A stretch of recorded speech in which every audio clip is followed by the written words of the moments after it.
พื่อไปสร้างตาเกิดผลสร้างทองกินตน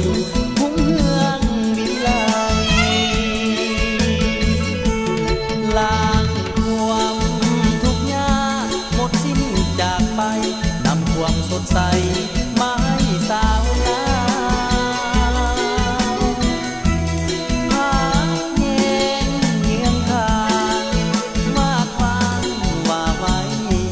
รักที่ยิ่งใหญ่เลลิงบูชาได้มาคราวนี้เสียงซึมหับหู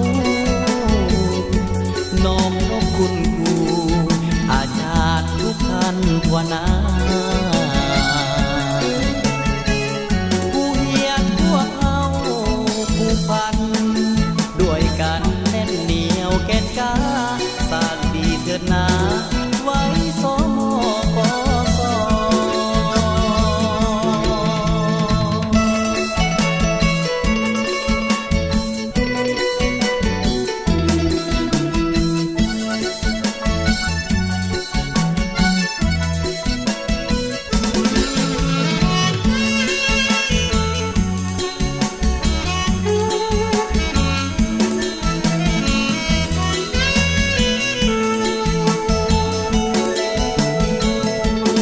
ล้างความ